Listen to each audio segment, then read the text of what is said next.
Hey, what's going on, guys? It's Bear here with the Scryguys, and wow, it's been a while. But today we're going to be doing my top five decks of stuff. My top five Lands Matters decks. All right.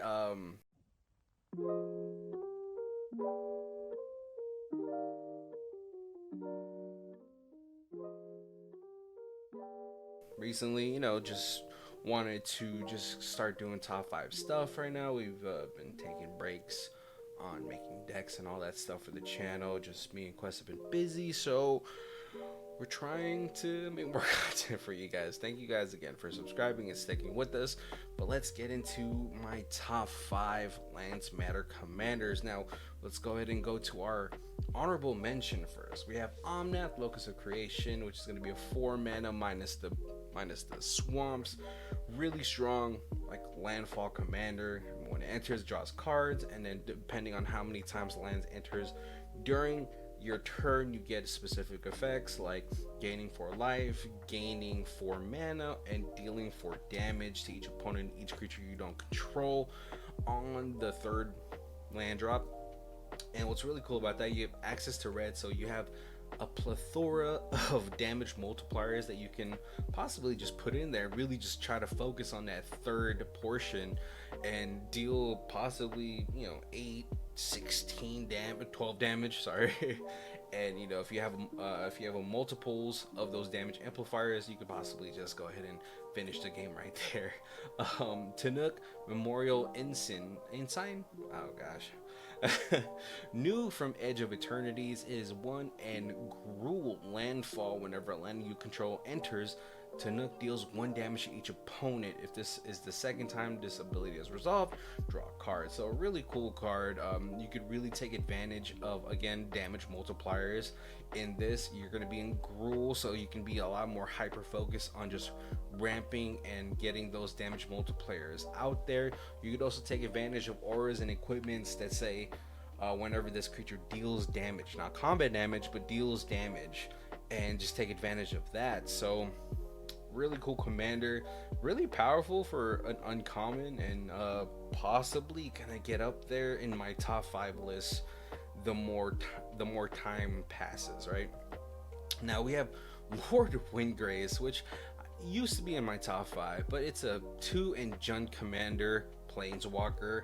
+2, discard a card, then draw a card. If it's a land, draw an additional card. -3, return 2 target lands from your graveyard to the battlefield.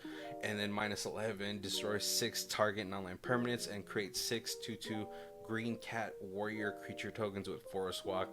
Lord Windgrace can be your commander. Now, this used to be in my top 5, but kind of has fallen out of favor for me.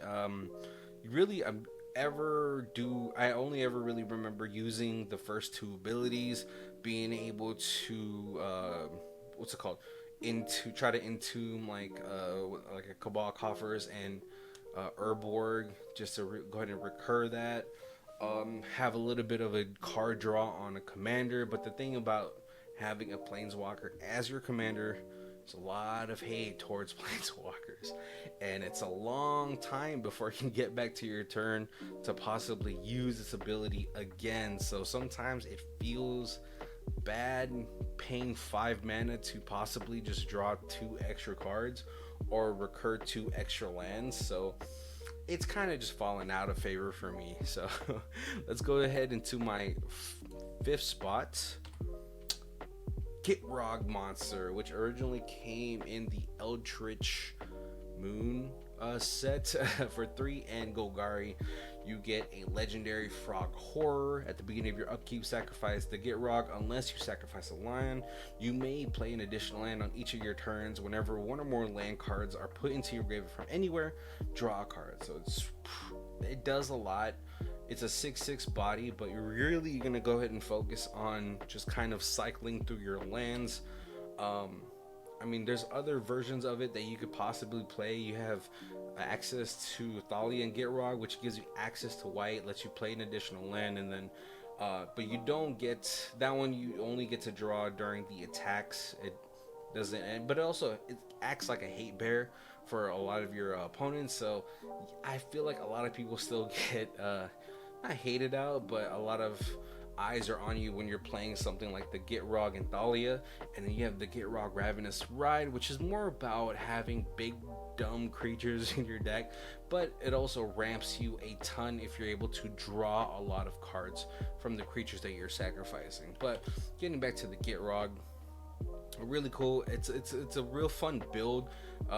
Ever since Eldritch Moon, which I believe is like 2016, there's a lot more cards that have come to help you self-mill, and then every time you mill a card, every time you mill a land, you draw a card. Every time you go ahead and sacrifice lands, you draw cards. I mean, New Capenna is a really great version of that, because you get a lot of fetches, like not really fetches, but you get a lot of evolving wild type of cards.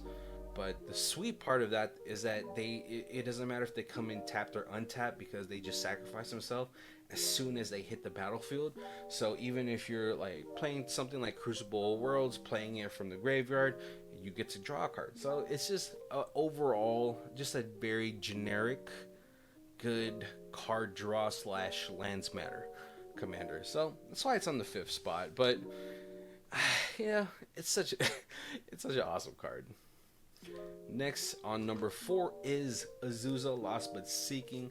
For 2 and a green, you may play an additional 2 lands on each of your turns. It's a 1/2. Now, I gotta say, this is probably like the OG lands matter commander, and the only reason it's like so low on this list now is that it's only green, but it's a monocolored commander, but it's still really strong depending on how you build these things. Now, there's been a lot of nasty builds out there. I remember when I had it, mine was just get as many lands out as possible, get Glacial Chasm out, and then Hurricane everybody for as much as possible.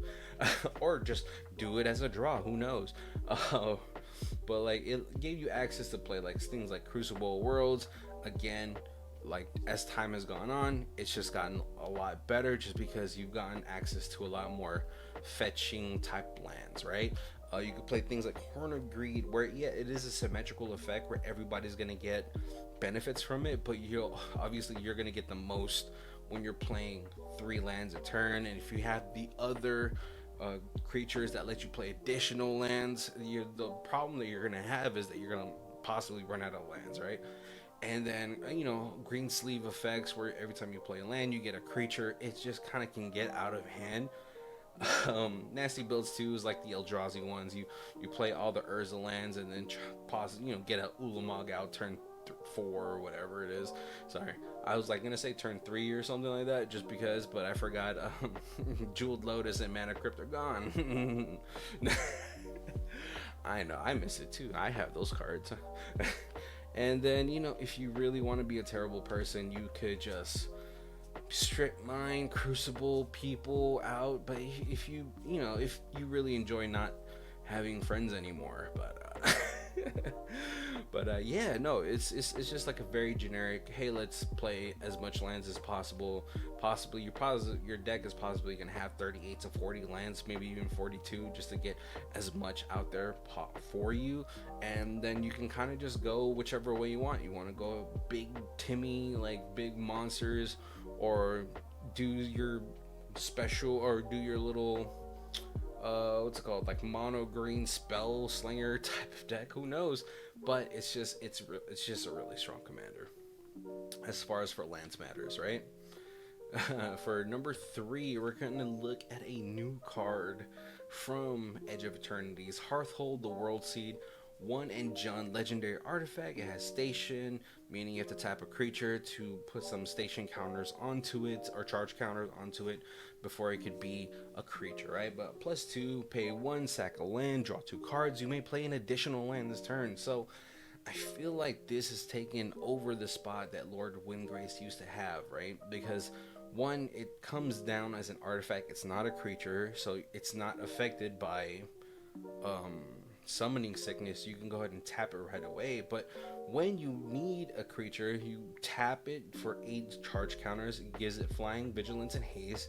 And then whenever you sacrifice a land, each opponent loses 2 life. So ideally, you can swing with this main phase 2 activate it, sack a land, draw 2 cards, play an additional land, and then now people have also additionally lost 2 more life.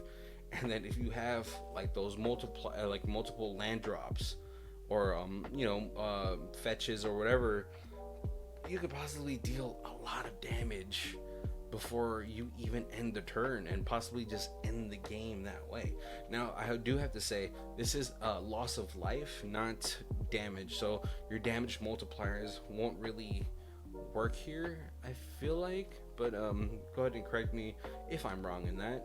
But and the really cool thing about this is that on the the precons, it comes with a really decent amount of support for it, right? You have Exploration Broodship for 1 mana. You station it at 3+. You can play an addition on each of your turns, and then it also becomes sort of Eternal Witness, not Eternal Witness, but the other witness, the 4 mana witness, where you can grab a permanent spell and cast it by sacrificing a land, in addition to paying its other costs. So it's like feeding into like the commander's +8 station ability, but then also giving you the ability to play stuff from the graveyard.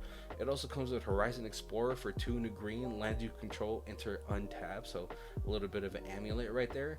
And then whenever you attack a player, create a lantern token. So whenever you attack, you get to go ahead and create a token that's going to give you the ability to search for lands to fill you up. So those are 2 really good cards, and I mean, honestly, I can see Horizon Explorer just getting up a little bit more up there in price. It's fairly cheap right now because it's new, but I can see it climbing up at least a couple, like $2-3 more, right? And then if you have something that's going to give you the ability to have nobody interact during your turn, like you have a City of Solitude or Dosen out on the battlefield, you can play Zoran Orb, sacrifice land, gain 2 life, and then go ahead and ping everybody for 2 life if your commander is stationed at 8, right?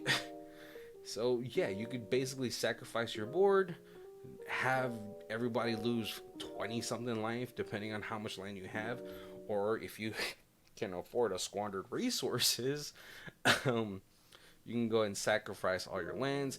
And if you have something like a Splendid Reclamation, World Shaper, the bear from Bloomburrow to bring back all of your lands, you can pretty much just end the game right there. So really powerful. I gotta say, Hearththull is the most beautiful artifact I've seen in Magic in a long time. And the fact that I could have it in my command zone makes it even better. Now let's look at number 2 on our Lands Matter decks.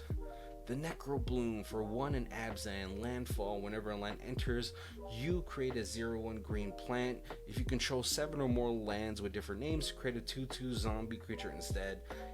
That's awesome. That's pretty much Field of the Dead on your commander. But the really cool thing about this thing is it also has land cards in your graveyard have Dredge too.